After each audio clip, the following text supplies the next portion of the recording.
Hi, this is Len Edgerly. Welcome to the Kindle Chronicles podcast. Today is September 21st, 2023. I'm recording this episode in Cambridge, Massachusetts. It will be about the Amazon New Products and Services briefing that was held yesterday at HQ2 in Arlington, Virginia. And I had a chance to attend it in person, and boy, there was just so much information. There was a formal presentation led off by Dave Limp, who is the person that's headed up the devices part of Amazon for almost 10 years now, and he's going to be leaving the company at the end of this year. And then I had a chance to do some demos, and I went on a tour of the building and caught up with a friend from Amazon that I'll tell you about, and then there was a reception at the end of the day before I flew back here to Logan from National Airport. I'm going to arrange my impressions of it chronologically, starting out with the tour that I took of the building, and then move on to what I call the show, which was it's a long presentation that kind of tapers off in interest, at least for me. You get into the Ring devices and the Eero and things like that. Important products, but they're just not things that are really top of mind for me. There was no mention of the word Kindle or my friend Astro, the robot that's here with me. So I guess that was disappointing, but some of the things that were talked about, especially the generative AI coming to Alexa devices, I think is quite dramatic and has gotten a lot of coverage in the press that I've seen today. So we'll start out. I'm going to set the scene by recalling Starbucks. Once I took the metro from my friend Ben Beach's house in Bethesda, I got there early enough to set up at a Starbucks that was near HQ2 and just kind of get my bearings and try to figure out what my plan of attack was going to be. I actually didn't think I was going to go on the HQ2 tour.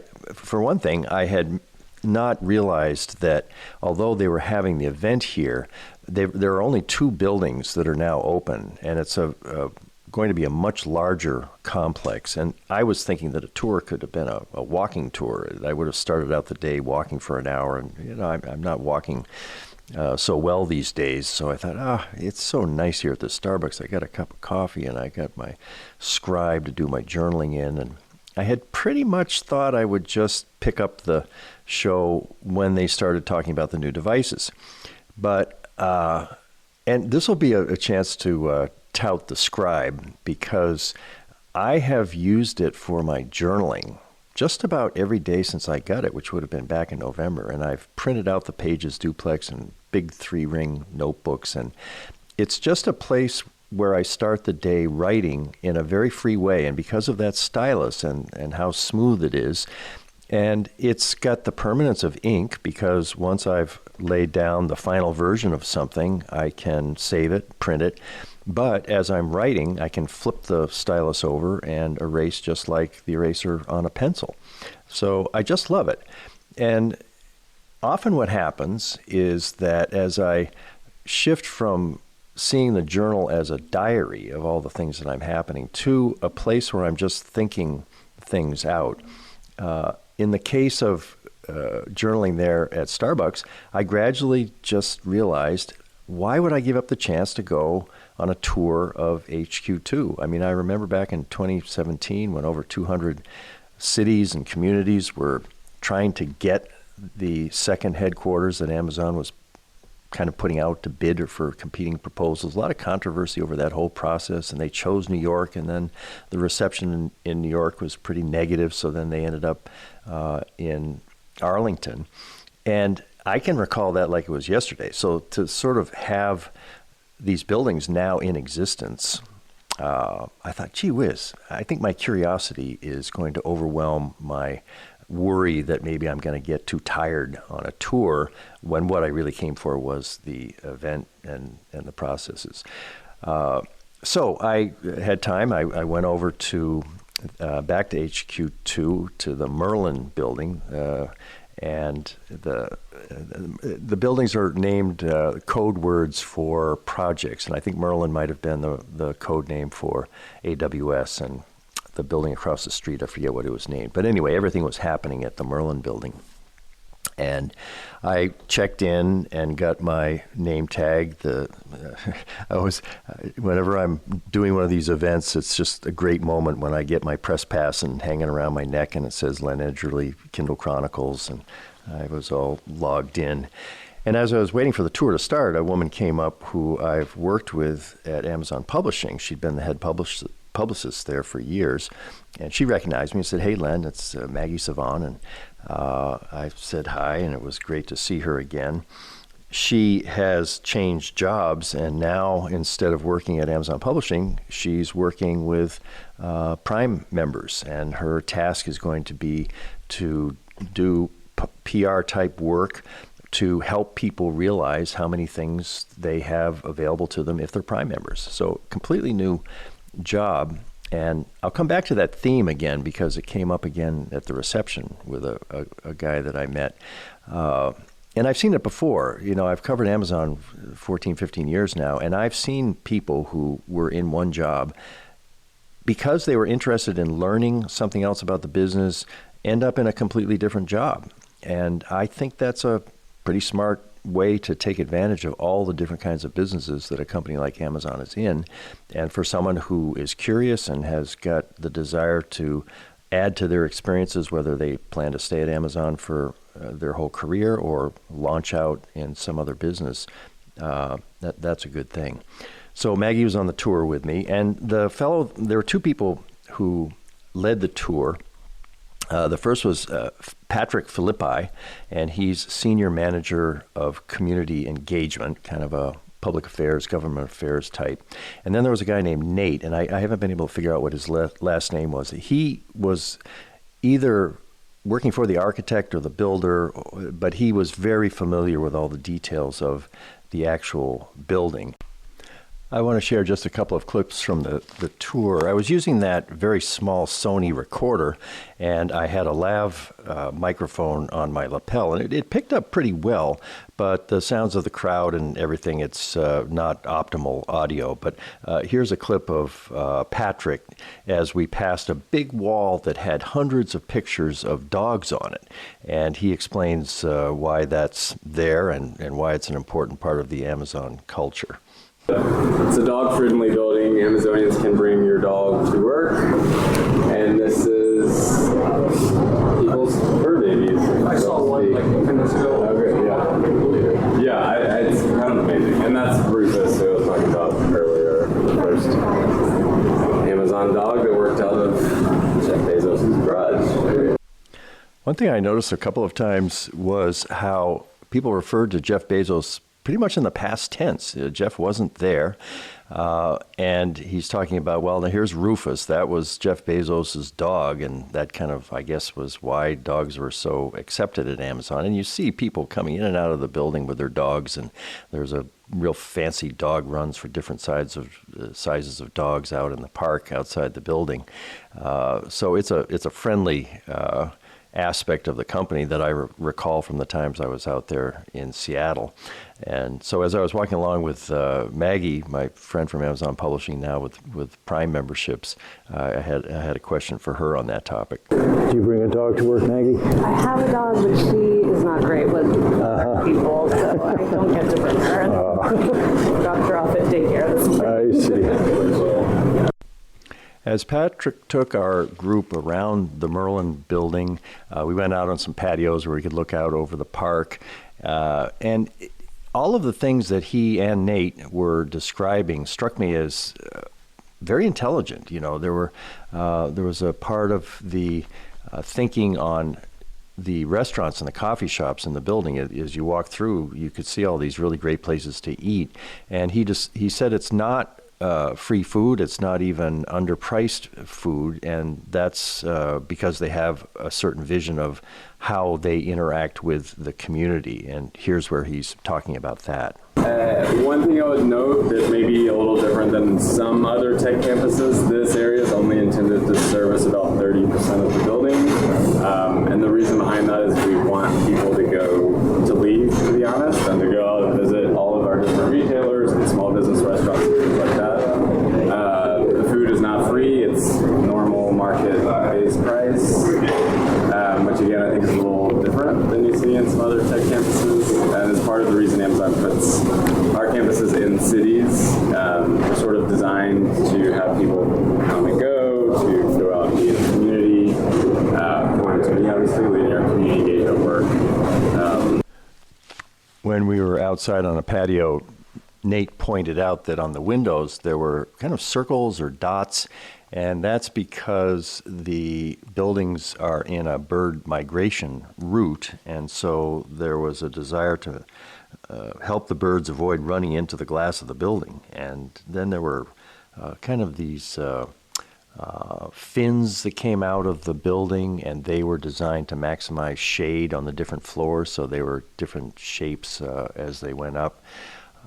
Nate also said that because the pandemic hit just as the building was, I suppose, in the final design phases or maybe even in the construction phase, they had a chance to change the look and feel of the building to take into account that people were going to be coming back to work after significant amount of time working in their homes, which are cozy places. So some of the angularity of an office building was replaced with their kind of arches, and there's natural wood. And as Nate described it to me, it's a way to have the building be welcoming so that they're not just ordering everybody to come back, although I'm sure the rules of how many days you're supposed to be in the office are clear and well followed. But it's also the hope that the building is something that somebody would want to come to. And then they're also experimenting with some new meeting suites that they pointed out. That wing wasn't even open yet. But the idea there is that the reason a lot of people will be coming back to places like the Amazon building is for team meetings. And so structuring the space so that it would be conducive to that is something that they've built into it. So, the pandemic was hugely disruptive, but in the case of HQ2, at least these first two buildings did have a chance to respond to the changes in the working environment. And then as the rest of the campus is built out over the next few years, it'll be even more so. Really smart design, really pleasant space, lots of greenery, it's in the park there that these buildings are on either side of. Quite delightful, just a really first class construction. And Nate said they're just about to be approved as the highest level of sustainable design that buildings like this can have. So very glad I went on the tour. Was very impressed with what I saw. And then there was a chance to head into the building. As I made my way up to the event auditorium, there was food everywhere. I mean, it was like a gauntlet of these tasty treats, prosciutto on a toothpick with some other fruit in it. And there were these little cups that had poached eggs in them. And so you could, have a little poached egg in your little glass cup. And then a chia seed pudding. These are just some of the highlights I remembered. And then as we were, milling around about to go in, there would be people who would bring trays where they'd offer you something to eat. And just quite elegant. It was first class operation, at least in the culinary department. And then, as you'll hear, there was some significant things that were announced on the program side as well. With that, we'll turn to the second part of my account of my day in Arlington, and that's the show where it was in a big kind of a stage. There was a low stage and lots of good lighting, wonderful acoustics, and I got there in time to get a spot in the front row. To my left was a journalist from Austria. The guy from Bloomberg was behind me. The Washington Post, Jeffrey Fowler was there, a few rows back. So I think there are 150 people there, maybe closer to 200, but a good full room of media. and I had a good view of the stage from my seat. And they played music as everybody filed in. It started right on time at 11 with some music, and then the star of the show just walked out on stage. Dave Limp takes the stage.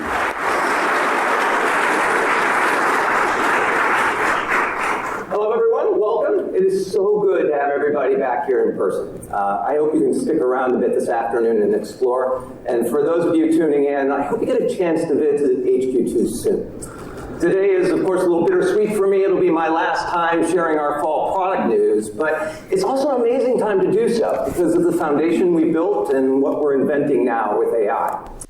I'll jump in here to point out that there is a full recording of the video of the performance, of the announcements by Dave Limp and others, and you can find it at YouTube. Just go to YouTube and search for Amazon New Products 2023, and you'll see it. It's 1 hour and 14 minutes long. The recording that I was making with the lavalier mic and my Sony from the front row was okay, but I think I'm going to be able to give a better version of it for your listening just by playing the video on my iPad with my good microphone here. So, I do want to share with you in full the first few minutes of Dave's talk. Now, I found it kind of touching. I mean, he's really been at the helm of this business for Amazon for 10 years, and he's worked in consumer electronics and other companies. And you can tell that he's had a lot of personal investment in the vision that has evolved. I remember when they were first talking about Alexa in the home, and it was ambient computing. And you'll hear here that he is now talking about ambient intelligence. And the process of folding in the generative AI, which has become so much a topic of conversation and worry and also excitement with ChatGPT and Bard and Bing and the others, and now it's coming to Alexa. So this is Dave Limp explaining kind of the history and the significance of this moment from Amazon. And then I'm going to share with you some comments that I received from James McQuivey. I was hoping to do a little interview with him for today, but we didn't connect for that. But he did send me an email with his thoughts about the significance of what Dave Limp is calling ambient intelligence. For many years now, we've been steadfast in our vision about ambient intelligence, a paradigm shift on how customers interact with technology around them. To make that vision a reality, we needed a superhuman assistant, one who's there when you need it and disappears when you don't, and is always working on your behalf in the background. And we've been on that journey to create that superhuman assistant for more than a decade now, but with generative AI, it's now within reach. We started doubling down on the home about 9 years ago when we had an epiphany. We realized that all the investment in the R&D in the consumer electronics industry was being funneled into mobile phones. The SoCs, the displays, the chipsets, the sensors. It was being optimized for the phone. And that was understandable. It's a multi-billion-dollar-a-year industry. But at the same time, the place where you spend the vast majority of your life, your home, was virtually forgotten.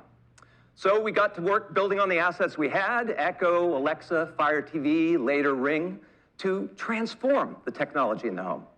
And boy, have we come a long way.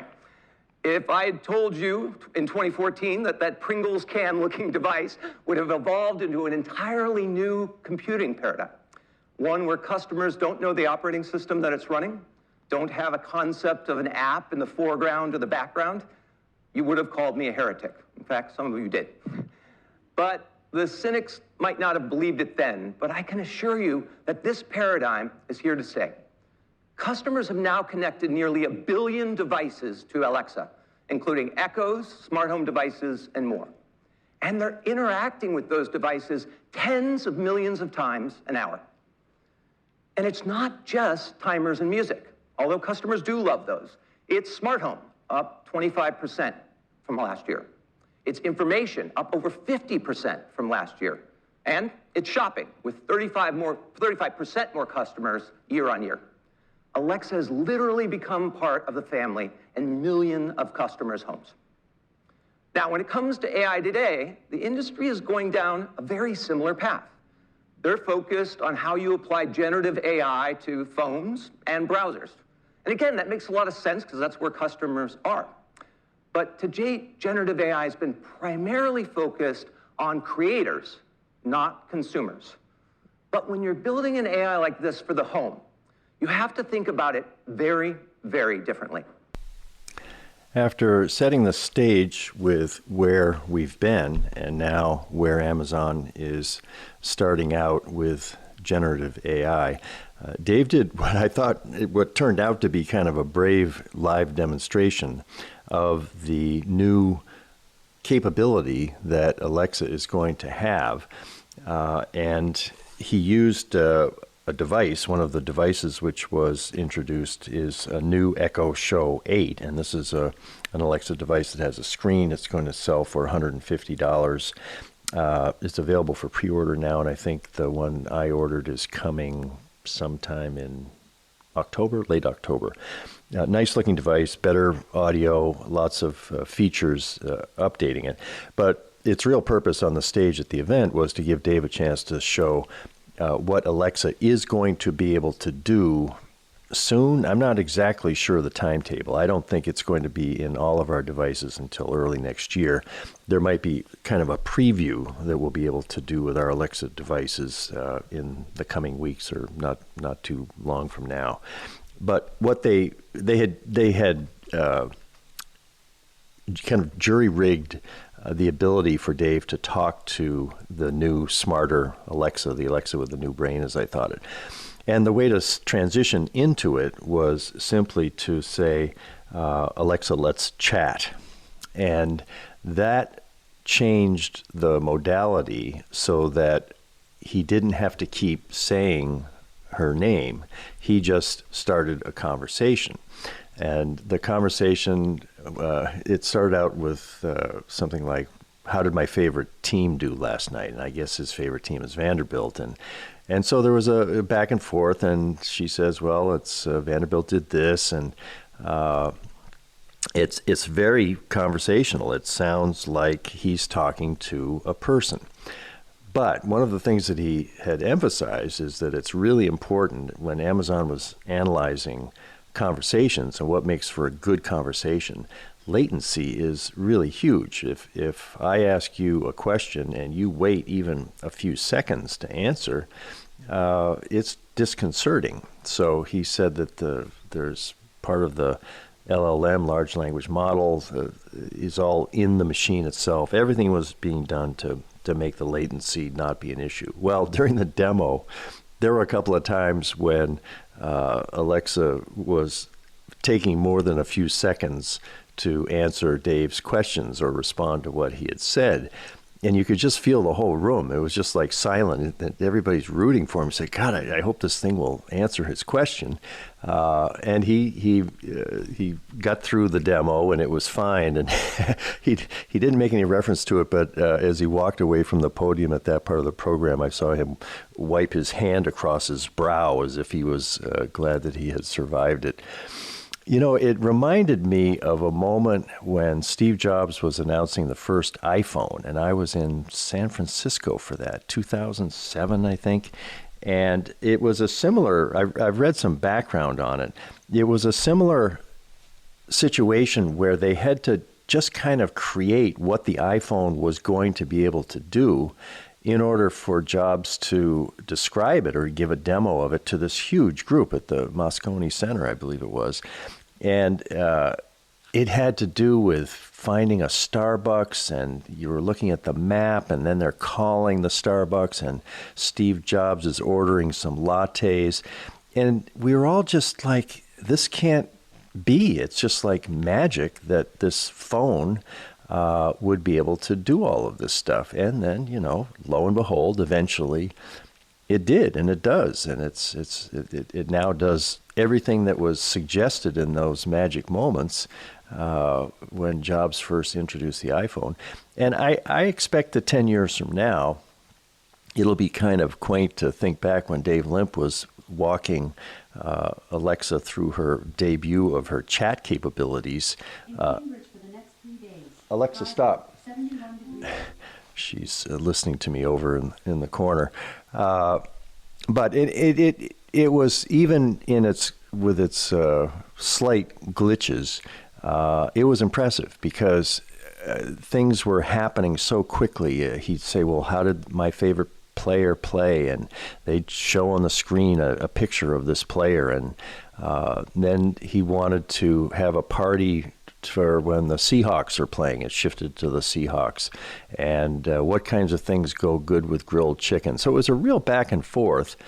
And it was a good way to suggest what this is going to be able to do. Now, you can find some other videos where they're kind of doing a similar scenario of what she's going to be able to do when she has this chat capability built in. And some of the other speakers at the event, someone came up and talked about Ring, and Rohit Prasad, who is the guy, I think he's based here in Cambridge, and he's been the head of the huge Alexa group for years now. He was explaining how difficult it is to move from generative AI, which ChatGPT, which is strictly text. I can just put in a question for one of these and I get text back. Well, if you're actually trying to do it by voice, the complexity of it is remarkable. And then if you're hoping to have the natural voice communication with the device, turn on the lights in your home and run all of these millions of devices that have Alexa on board, the complexity of it is pretty staggering. And I've heard some coverage of the event saying, well, Amazon's playing catch up. ChatGPT came out in November, and now they're finally getting something with generative AI. I mean, it doesn't surprise me that it's taken a few months for Amazon to pivot this quickly toward bringing generative AI to a voice interface with computing power. And they obviously weren't just waiting for ChatGPT to come out to do this. It's been in the works for years. But it's exciting. I mean, I think that when this preview comes out and we're able to try it, I'm going to be very intrigued. Another aspect of it, which was cool, was that Dave would talk to this Echo Show, and it was talking back because it could see that he was standing there in front of the screen. When he stepped aside and was talking to us in the audience, she didn't answer him because she knew that he wasn't addressing her anymore. And then there's other aspects of it where on the devices that have the screens, if you're at the other end of a room, what's on the screen of the Echo Show will maybe just be a picture of a sun if you've asked for the weather, or something that you can see from across the room. And as you get closer, it knows you're closer, and then it gives you more information and gives you things that you can tap on the screen because it knows you're close enough to tap. Another thing that got mentioned was the ability to receive a phone call on an Alexa device. That's something that we can do now. And if you're talking to someone in a foreign language, a language other than your own, it can be showing a translation of the phone call on the screen as you're having the conversation. So I got the feeling that, Dave Limp is heading the team. Each person that came up on the stage was talking about different aspects of things that they're working on. And it was pretty impressive, when technology makes these step leaps, which Rohit said happen every 5 to 10 years. It has a bit of a feel of magic to it. I'd like to turn now to the response that I received from James McQuivey of Forrester Research, who's been a frequent guest on the show. And I immediately thought of James when I was at the event. And there was one event years back when he and I were both at it, and we had a chance to compare notes right at the event itself. But I knew he was probably following it, and that he had been looking ahead for what Amazon might be doing with Echo platform for years now. And he didn't disappoint me, and he sent this message, which I'll read to you. one thing that stands out to me is that the whole reason I predicted Amazon would create the Echo platform was specifically because when its mobile phone effort failed, that was the Fire Phone, it had failed completely, as he says, Amazon needed a way to prepare itself to be a digital assistant to its customers, and voice was the only option left after mobile ubiquity. That was the reason I predicted Echo before it happened, and for anyone who thinks that Echo was just a way to add things to a shopping list or hear knock-knock jokes, hopefully they now see that Amazon has preparing for this day for years. In a report prior to 2013, I called it Oprah 2.0, a digital life assistant, and said Amazon's ability to know not only what the internet knows, but also what you specifically have shopped for and bought will make its role as an assistant far more powerful than others. ChatGPT for sure, but even Microsoft, which only knows you at work. As far as the tech is concerned, it's definitely going to work. And it's definitely going to cause problems along the way to working, because that's the way all tech works or doesn't. And the people who say, I don't like it, will think that everybody else should dislike it as well. But they won't. Tens of millions of people will use it daily, and it's going to reopen the question of Amazon skills and whether developers can tap the Gen AI tools to make skills finally be the thing they could never be before, natural and adaptive. If any of that helps, thanks. Well, it certainly does, James, and I appreciate that he took the time to send me that message, which I received when I was having supper at my daughter's house just now. I love the Oprah 2.0, and I think that the other things that were mentioned at the presentation that fit with what James is saying about the advantages that Amazon has to create this kind of a digital assistant, because the only door left was the voice door, was the ability to read body language. I mean, if somebody types in a prompt for ChatGPT, all you have is the words. But if Alexa, as this gets developed ever more sophisticated, Alexa, stop. There's so much more information that will be available to Amazon's AI because it's getting more than just words as the prompts. And the other thing that's kind of happening on the other end of it, there was a comparison of Alexa's voice in 2014 when she was first introduced, the Pringle can, versus what I think it was going to be in the next version of it. And it was kind of a monotone in 2014. It was, you could listen to it and it was impressive and amazing. But now they read the same sentence about how she felt about an artwork of some kind, and her voice is rising and falling and emphasizing different words, and it's a completely, a very natural voice. So on the voice implementation of the generative AI, you've got more information coming from us, the humans, and then coming back, you have more expressiveness to where, a lot of us think of Alexa as kind of a friend, and maybe like Oprah.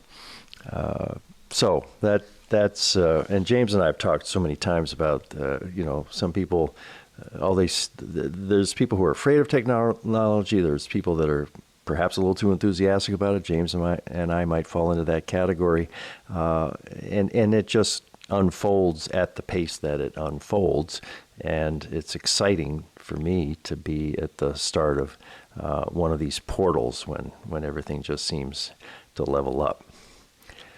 Well, that was our second topic or chapter, and now if you can imagine leaving the event room, packing up my stuff in my knapsack and heading out to the place where the demos were going to be. And there was more food. You walk through a hallway and they put out some new treats, so I had to stop and catch up with some of that. And then I ended up in the demo room. Now the demo room is, and I've experienced this before at events like this, you sit through a presentation and your mind is just full of all this information, and you hope the recording was good and that you're going to be able to, make sense of it when you put the show together. And then you walk into this room and there are stations. There's one station with the new Echo Show 8, and there's a guy, Charlie French, who gave one of the presentations. He's sort of the software guru for the home devices. And then there's one of Rohit's deputies talking about the AI part of it. And then there's a new Echo glasses, and you can try those on, which I did. I'm not tempted to get them. I got the first ones, and these are slightly better, but I won't be getting those. So where do you go, and there are different people are sort of attracting larger crowds than others, and so I just sort of hung back for a while and was trying to feel my way forward as to where I was going to end up. And one of the people I liked the most in the presentations was a young man named Charlie French. And as I said, he's in the home area with all the home device, the smart home guy. And he just had a great presentation. I told him at the end of my conversation, I thought, you had sort of the presence of a stand-up comic up there. You were really good. And so I just wanted to ask him a little bit more on the behavioral side of how people who would benefit by the smart home part of Amazon's business being able to have normal conversations with people, my age, older, any age really, wouldn't that be wonderful? I mean, you wouldn't have to learn all these commands, and maybe it would be something that even Darlene would use anyway. So I had a chance to talk to Charlie about that and hear some of our conversation. Charlie, what's your title?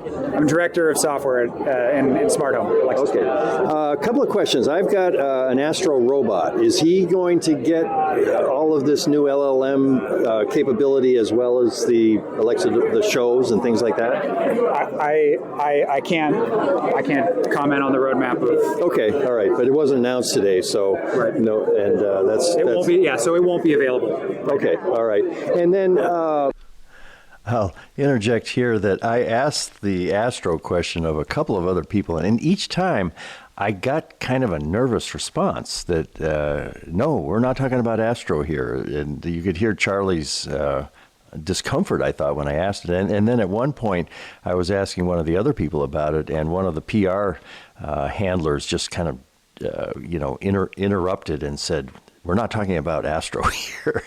Well, I think that there's probably something coming with Astro on this stuff, because whenever you hear that much nervousness about talking about a question, it has the feeling like, no, it's not ready for public release yet, but you've touched a button that is probably going to be generating some news in the future. So I'll be looking forward to seeing if my hunch on that pays off, and then sometime in the next few weeks or months or whoever, that my friend Astro here is going to be able to have some of these capabilities. I certainly hope so. Otherwise, he'll be kind of an orphan as the generative AI wave rolls on. What's amazing about all the stuff that we announced today is it's all different flavors of making it more intuitive and easy for you to interact with your home. That's the theme. If you want to do it through voice, you can do it through voice. If you want to do it on a dedicated device, you can do it on a dedicated.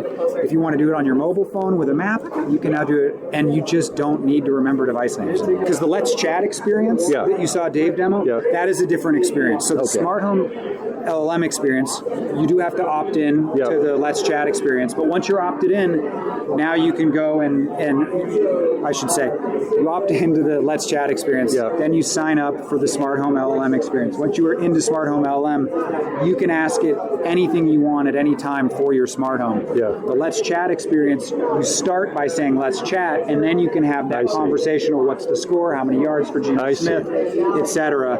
And that's where Vishal can tell you all about how that Let's Chat experience works. One last question.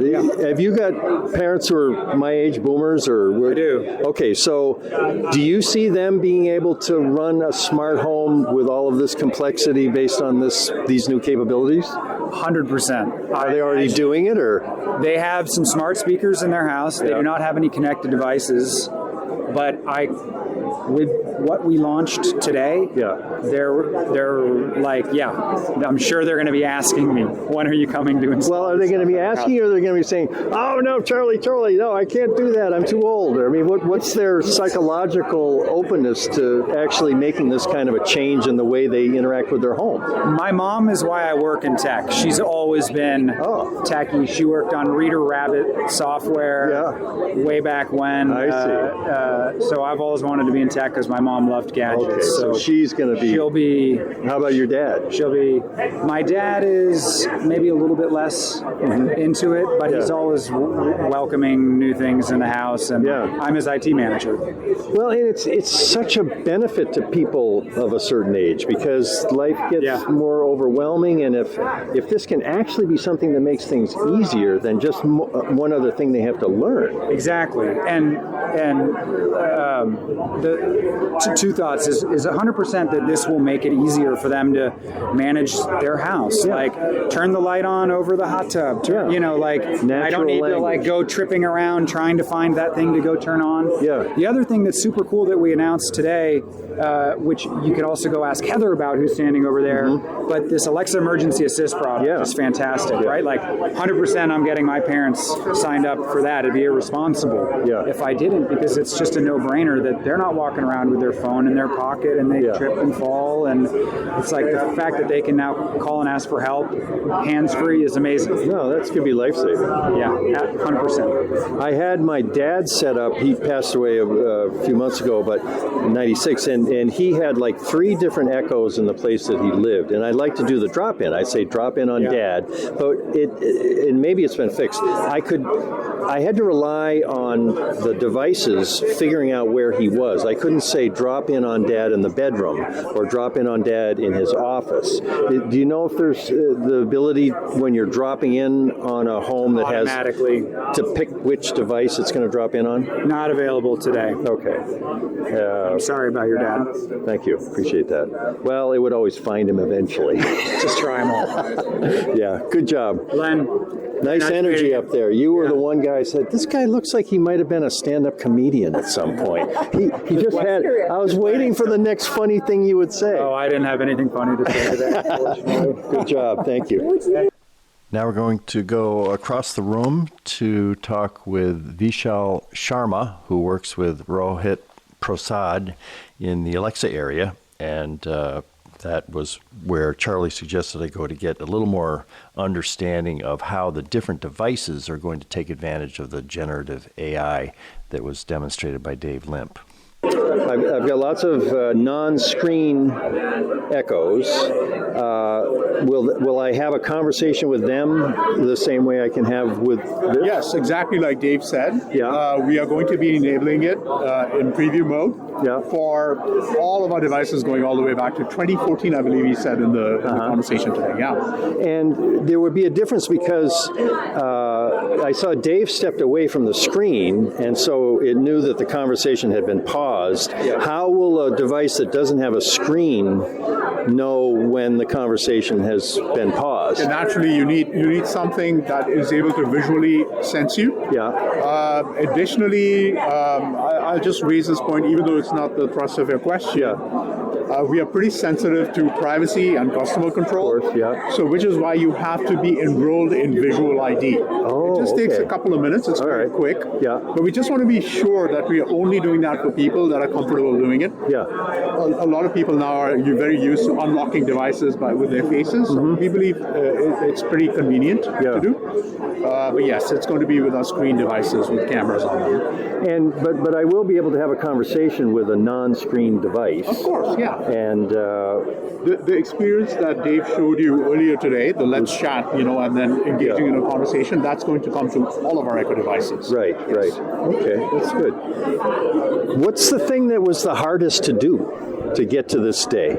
I wouldn't pick one specific thing. I think a lot of work from a lot of teams has gone into things. I mean, as you can see, we have the new Fire TV soundbar. We have the stuff that you saw on tablets with the eye gaze, which by itself is like a very heavy lift.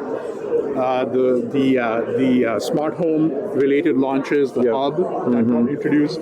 has a lot of work, and certainly on the existing, on the Echo devices as well, not existing, the Echo devices as well, there's a ton of enhancements that have gone through. So if you went down there, for example, you'd be able to see something that is called adaptive UI, where it's an adaptive experience where if you're closer, then the screen sort of brings additional elements. Right, that's what's smart.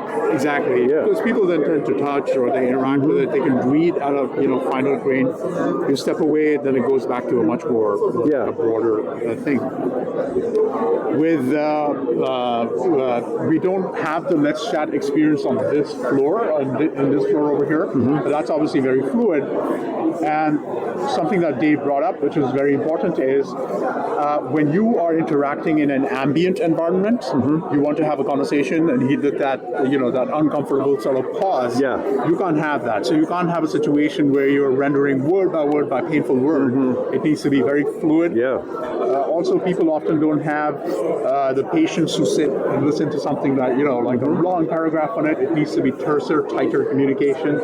So a lot of work goes into that. Like all those things take work. Yeah. And we just super focused on making sure that it's something that's going to work with customers. Like the devices are there in hundreds of millions of lives today, and so this needs to be something that goes in and just works for them. Without them having to think too much. One thing I was thinking, I saw yesterday or the day before, Google added these extensions to Bard so that I can ask a question based on all of my Gmails, like summarize the conversations I've had with my friend Betsy. And so it's as if I now have access to an LLM that includes a lot of my personal information. I thought that would be really, I've been a customer of Amazon, ever since the 90s. If it knew all of the things I had bought, that could be very useful if I said, well, what's the first microphone I bought for my podcast and how have they improved?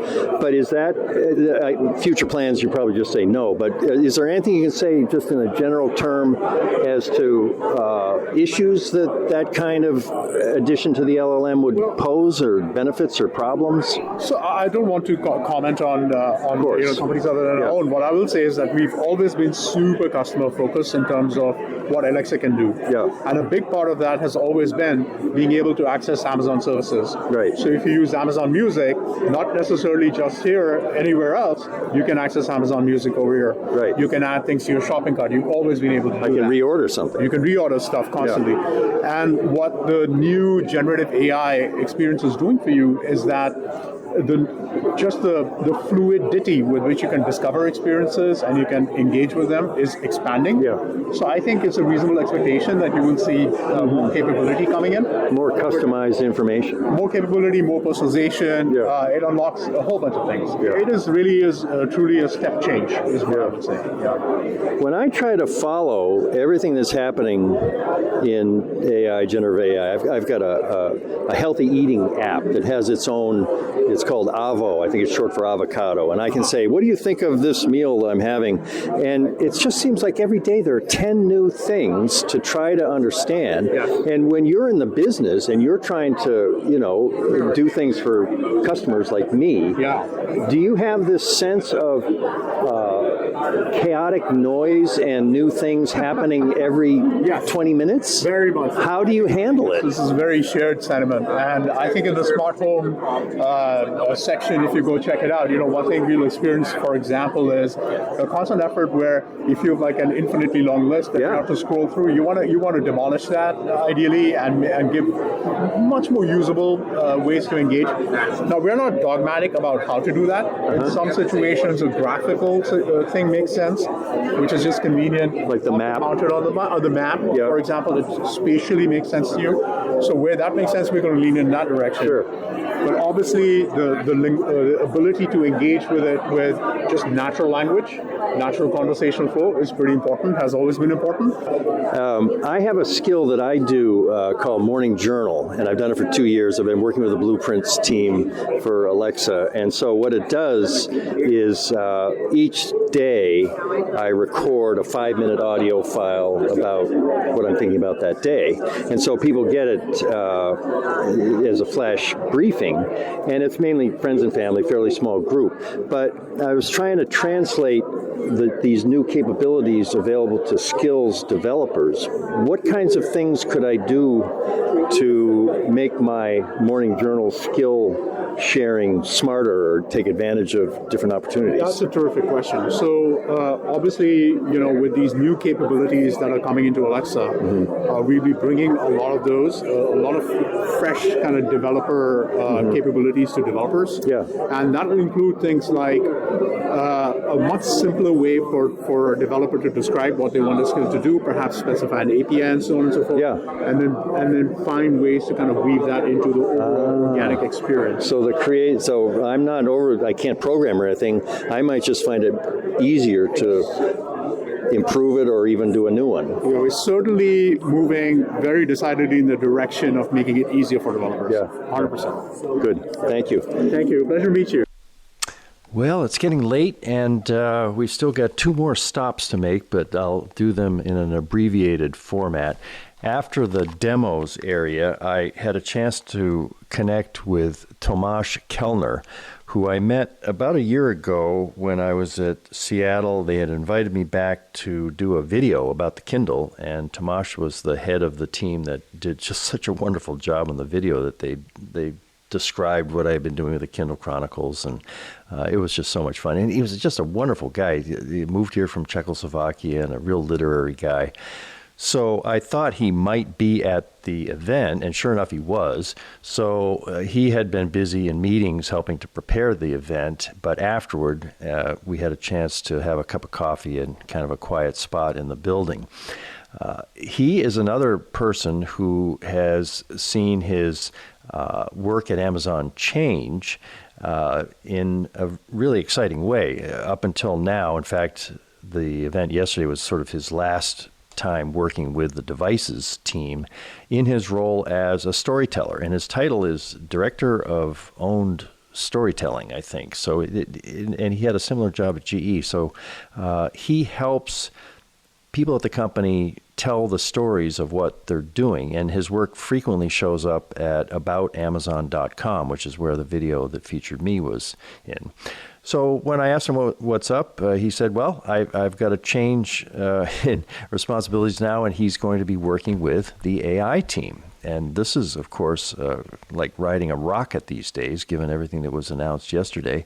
So he's grappling with questions about how do we explain what some of these teams are doing to lay people? What does it even mean? What is a generative AI? What is an LLM? And he's so creative that I just can't wait to see what types of discoveries he makes. And he's learning about AI himself, so there was an example of someone that is getting a chance to reinvent himself within the Amazon opportunities in a way that is quite remarkable. He lives in Brooklyn, and he works at, I think it's a Lord & Taylor department store that's turned into a big Amazon facility in New York. So I hope I get to see him again, and I'll stay in touch. We give each other books to read, and he told me about a novel titled Solenoid that I've started reading. It really looks good. It's a big one, and that'll be fun. And then finally, there was a reception at the top of on a patio looking out over the Potomac, and I was fried by the time it was 3 o'clock, and I was going to be going to this reception. So I sat for 15 minutes or so. I found a chair in a hallway, and I just set my timer and put my hat over my eyes so people didn't know I was meditating, but I was. And that was helpful because in the past, when it has come to the receptions at these events, I've fallen into the, I guess maybe, the journalistic side of my experience, and, what's the scoop, and can I get an interview with Dave Limp, and is Jeff Bezos going to be there? And sort of hunting for the big interview to record at a reception like that.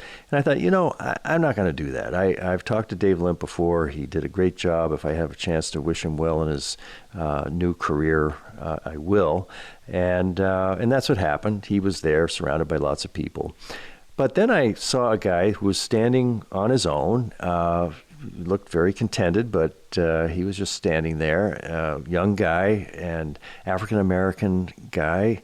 So I just introduced myself. I said, I'm Len, who are you? He said his name was Kwame. Now, I've tried to find out his last name, and I haven't been able to, Google it and find it. But he had a great story. He'd worked at Amazon for 6 years, and he started out in PR for a fulfillment center. And he said that he had always been afraid of public speaking, but he ended up having to give tours and organize tours. And so he was working in that part of the company for a while. And then he told his manager that he'd like to, see some other parts of the company, and that was taken care of. And he ended up doing PR for the robotics area. And so for 2 years, he was helping the people in the robotics area communicate mainly internally, I think, with, employees. So everybody kind of understood what the vision was and share stories that way. And then recently he had been shifted to the events team, which was the team that had put on this big event. And it was a, really big event. I mean, it was like, 100 or 200 media and lots of news and the food. And I congratulated him. I said, well, this event has been flawless, and I was asking him about, well, how do you get to make these changes? If you've got a job at Amazon, and I've seen other people do the same thing, and it's clear to me that it's part of the culture, that if someone is curious and they want to get ahead or see different things, there are opportunities at the company to do that. And he's not saying, I'm planning to be at Amazon the rest of my career. He thinks maybe with the kind of experience he's getting, he might be having his own agency sometime. And I said, well, if you do that, you'll only need one line on your brochure, and that's that you did all these wonderful things at Amazon. He said, yeah, there's just nothing better than to have a chance to learn in this fast-changing environment by a company that is comfortable with change and is doing things which are really kind of affecting everyone. Another similar conversation I had with somebody that wasn't a marquee executive. I was just standing next to him as I was going to the bar area to get a club soda. His name was Tom, and his job was to work with teachers in disadvantaged school districts to try to help them prepare students as young as kindergarten for careers in computer science. And he's, as we approached, we had a few minutes to talk, and he said one of the things he's working with some people at MIT to figure out, what are the ways to really help teachers do this.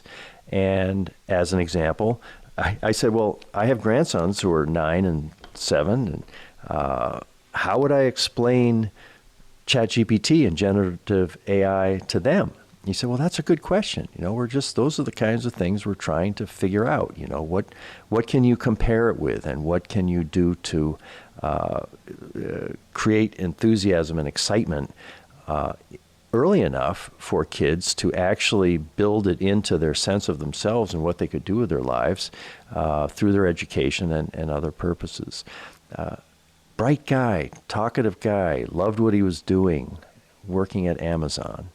And I tell you, in 15 years of covering this company, I've been a big fanboy. I've thought it was my job to defend Jeff Bezos from every attack. And, I'm past some of that.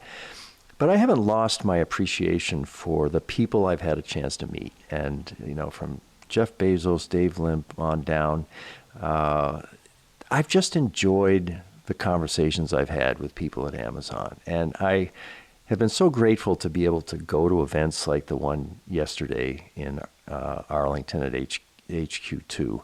I get excited about what's happening. I have a feeling like I've got kind of a front row seat on everything that's going on. And I love talking to you about it. I love coming home and staying up late and trying to corral all of the experience into something that I hope is entertaining and informative to you. And without an audience, I wouldn't. I suppose I might get invited to do this into my 90s when there's 5 people left listening to the Kindle Chronicles. But I know there's a lot more than that. And whenever I hear from you, you can send me email at podchronicles@gmail.com. And I don't know. It's just a real privilege. And as I was taking my Uber ride to National and then flying home, and just today listening to the audio, I just feel like a really lucky guy, and lucky to have all the good fortune I have, and to be living at this time and in good health, and having a chance to do the Kindle Chronicles every once in a while. Thanks for listening. Hope you have a great day.